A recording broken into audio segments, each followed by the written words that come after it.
commence. Yeah. This week. Good morning. It's an honor and a pleasure to be here again.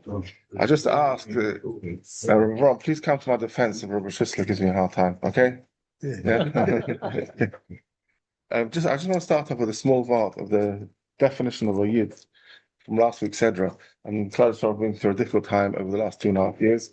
And unfortunately, the world's media have inverted the narrative as if it's showing Yidden have committed genocide, when in reality, they're committing genocide against us. Yes. So what's the essential difference between a Yid and a Goy? So in last week's Sedra, it says that Basia, the daughter of Paro, opened the casket. She opened it, but she saw the infant, and the lad was crying. And she said, this is a Jewish child. How on earth did Vasa know he was a Jewish child? She just opened the casket, saw baby crying, he's a Jewish child. Sorry? He was brisk. That could be, but it doesn't say that he doesn't say that she undressed him. Yeah, a lot of people answer that. It doesn't say that she undressed him. So one of the fathers says something amazing. A yid, everybody in the classroom, we've been davening for Eretz Yisrael, even if you don't live in Eretz Yisrael, right? If you hear that a yid is in trouble in Iran or in any other place in the world, we have a feel. We're davening for another yid. Could be, as I say, the Jewish nation might be the smallest nation, but with the biggest family. A yid always thinks of another yid, right? Now, what's the difference between a cry of an infant and the cry of a lad? So an infant only cries when it's hungry, when his nappy's changed, when it's in pain. Something only cries when something relevant to itself. Nar, a lad, you can have a boy. A lad is 12, 13 years old. They come home from school and they come weeping, mommy, I just saw something so terrible. I saw something lying on the floor. Had an accident, whatever. He can cry for somebody else's pain. An infant can only cry for his own pain, but a lad can cry. An older person can sense other people's pain. And Moshe Rabbeinu was unique. He said, she saw the infant yellow. Then it changes it to bofa. It's a lad crying. So he saw an infant, and then an infant which sounded like a lad. That must be a Jew. If Moshe Rabbeinu as a baby could feel the pain of Klal Yisrael, he wasn't crying for himself. He was crying for the problem that Klal Yisrael were going through. It must be a Jewish baby. It can't be anything else, because we have that unique gift to feel other people's pain. I mean, if you look, in the war now, there's no army in the world that's gone to such great lengths to try and preserve civilian life. And the world's constantly criticizing and saying it's unbelievable what they've done. I mean, if they really wanted to commit genocide, they could have just carpet bombed the whole place in 2 days. Anyway, Hashem should have us. We should get out of this Messiah. And we're obviously now we're in in Chevle Mashiach, and we're looking forward in Hashem to see you can see these. It says when Mashiach comes, there's going to be Nissim. See what's happening in Iran. Slowly, the evil is getting destroyed. Let's hope it's going to happen very quickly. Okay, the Sefer. The second book of the Torah in English is called Exodus, but in Hebrew it's called Shemos, names, right? So I know it's the reason why it's called names is because the first apostle has the word Shemos in it. But obviously, names, the term name, must be significant in the description of this Sefer. So last week's Sedra, we had the names of all the Shvatim, and if you look at the Mefarshim, there's tremendous significance. Each attribute, the attributes of Shvatim have special names. This week's Sedra, we're talking about, it talks about the name of Hashem. By the way, I've got an Irish friend that looks after manuscripts in a shul. Old manuscripts old Hebrew manuscripts in a shul. His name is Seamus. Okay, so Moshe Rabbeinu, we finished off last Sedra. Moshe Rabbeinu asked Hashem, why are you making life so difficult for the Eden? And he looks like he's criticized for that. And then Hashem answers him this whole thing. The others, I only revealed myself to the others with this week's Sedra called Va'eros, Revelation. This is the Sedra of Revelation. So he says, I revealed myself to the others, the Kel Shakai, and I didn't reveal myself as Shmi Hashem, and now I'm going to bring the Shem Hashem, Yud Kei Vav Kei, into the world. And that's the answer to this question. How to answer this question? He says, he complained that things were getting really hard to the Yidden. He says, just watch this space. I'm going to reveal the Shem Hashem to the world. There's something really fundamental changed at Yitzias Mitzrayim. The world until then, we don't really understand the deep mystical and esoterical meanings of all the Shemus of Hashem. But something enormous happened. It happened with Yitzias Mitzrayim, that the world went from the Shem Elokim, Shem and the Shem Kel Shakai to the Shem Hashem Yud Kei Vav Kei. What is the fund? There was going to be like a new world order, which the world was going to function under the Shem of Yud Kei Vav Kei. So what's the fundamental difference between the two Shemas? In davening, we finish off towards the end of the first bracha Shemona Esrei, we say, or maybe Goya, Libnei V'neihem, Hashem is going to bring the Mashiach, Mitzvah Hashem. What does it say after that? For his name's sake. Why for the sake of his name? Well, it's an interesting thing to say. For the sake of Klal Yisrael, we've been through a big golus. For the sake of Hashem himself. Why for the sake of a name? Just a name, it doesn't seem enough of an explanation why the golus should come. And then we finish off davening. It would be much simpler to say, maybe go Lemanoi or Lemanom for the sake of the Jewish people. And also at the end of the davening, we say Hashem Yimlech Le'olam V'ed, and then we say V'nema Hashem Yimlech Karos V'yom Yeh Hashem Echad. Hashem will be well. And what the next thing? Shmo Echad, his name. Because even the name again, as if everything's happening for the sake of a name. So, what does it mean? Okay, so it's to go into the deep meaning of all the names of Hashem is well, it's too high. But just on a simple level, Kel Shak is usually translated as all-sufficing, omnipotent, and that's this is a symbol of strength. Elokim means like I would say master of all. Would you say master of all? Elokim, and a strict judgment.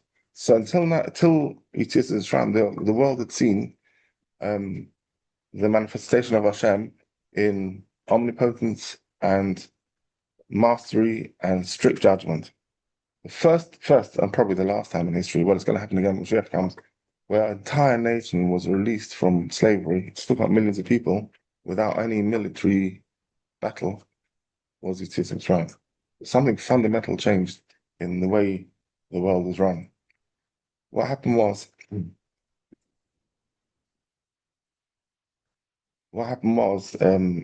Hashem brought down the Shem Hashem Yud Kei Vav Kei means literally transcendent, but also means that it's the Shem of Racham, the Shem of love. It's the Shem of the name of Hashem's manifestation of love towards us. And Moshe Rabbeinu had asked Hashem, why have you made things worse for the Yidden? Why have you made things worse? He says, so Hashem answers him that the Shem Hashem's that we're going to see a new revelation, and in order to see that revelation, we have to go through a little bit more hardship before we can see the rachamim and the love come into the world. On Kabbalah Shabbos on Friday night, it says that all the Mizmorim, we say 6 Mizmorim before Chadaydi, each one corresponds to a different day of the week or different millennium. There's many explanations. And then Mitzvah Shel Yom Shabbos corresponds to the Shabbos last love, and Mashiach comes when we're going to experience the big Shabbos. And what are we saying there? We say before when the wicked sprout like grasses, and they bud, all these bad people bud, and it seems horrible. We look at the world, we see there's so many evil people that over the last how many years, have so much power. Why is that? So we say it's in order for them to get destroyed, they have to their strength has to grow in order for the strength of evil has to grow in order for loving kindness to come into the world. And there's lots of there's some say that it's akin to birth pangs. Before there's a birth of something new, the last minute before a woman has a baby, tremendously painful. It's tremendously painful. And that is what brings the love and kindness and the joy into the world. You ask a woman in the middle of childbirth, she can't take it, the last bit. And half an hour later, she's holding her gorgeous child and she's in tremendous state of happiness. She's just been through tremendous pain. So Rav Shlomo gives an analogy um, to why this is so. So he says like this. He says, imagine you're on the tube, right? And somebody's on the tube and he needs a shidduch. He's looking for a wife, and he meets a girl, and he says, just the thing I'm looking for. And she looks at him. You, you're the boy of my dreams, right? So they talk, they chat, and then they say, okay, do you want to meet tomorrow night? We'll go to a restaurant or whatever. And then after a few weeks, they get engaged, and then after a couple of months, they get married. It's not an exciting story. It happens all the time. He says, what happens if this boy is on the train and he wants to take this girl out? And he says to her, what's your number? What's your phone number? She says, oh 07, whatever it is. And he looks in his pocket and he doesn't have a pen to write it down. Got no pen to write it down. And this was in the days before mobile phones when he said this muscle. Yeah. So, okay. So he tries to memorize it, whatever. Let's say it's 89582621, right? And he goes home and he says, I'm going to call her. The minute I get home, I'm going to call her. I'm going to take her somewhere really, really nice. And he goes to the phone and says, oh, what was the name again? What was the number again? 8958. I can't remember. Something. And he dials the number and it's the wrong number. He's so devastated. He met the girl of his dreams and he's got nowhere. He doesn't know how to contact her. He didn't get a chance to contact her.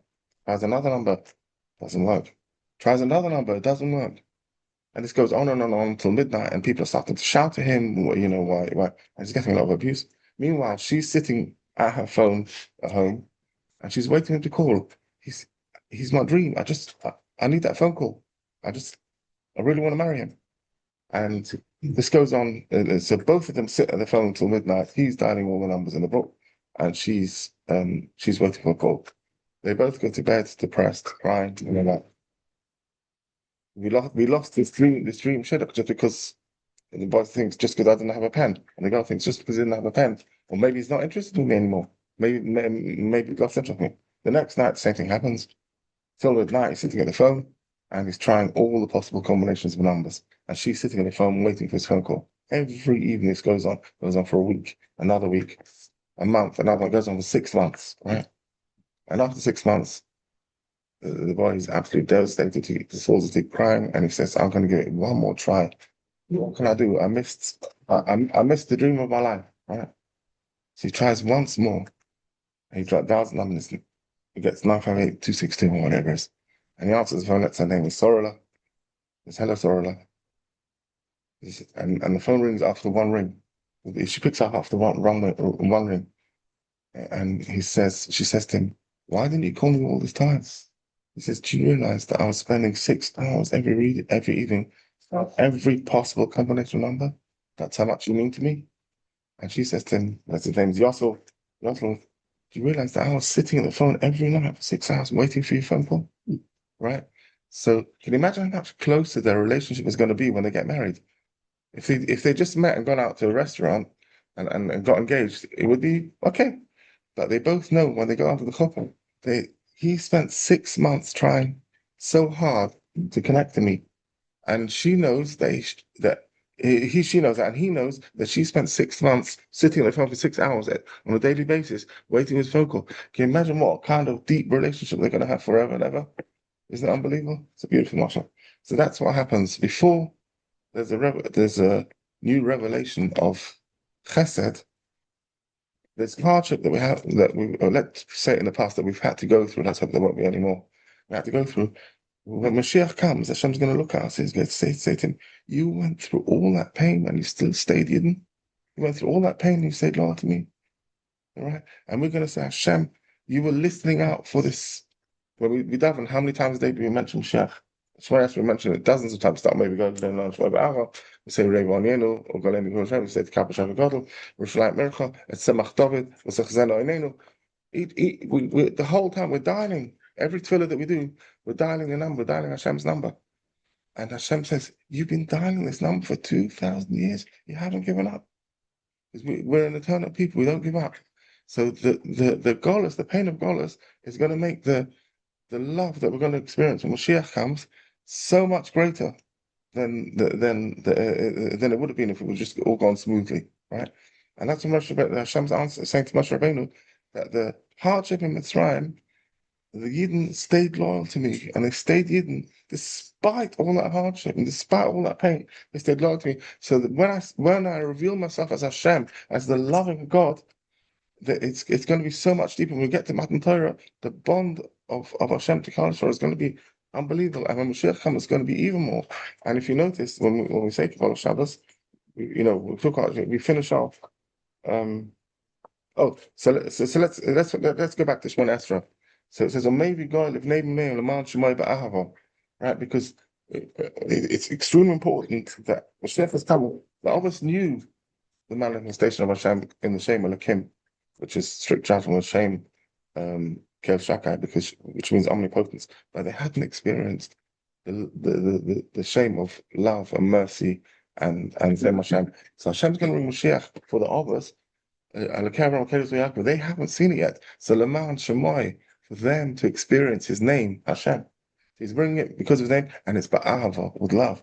Hashem's going to shower the world with so much love, and it's because of that name that others hadn't seen it, and that's why the next bracha we say, "L'chai Hamesim." We want we revive the dead. We want others and all the people that didn't experience, and all the people who went through the Holocaust, they didn't experience Shem Hashem.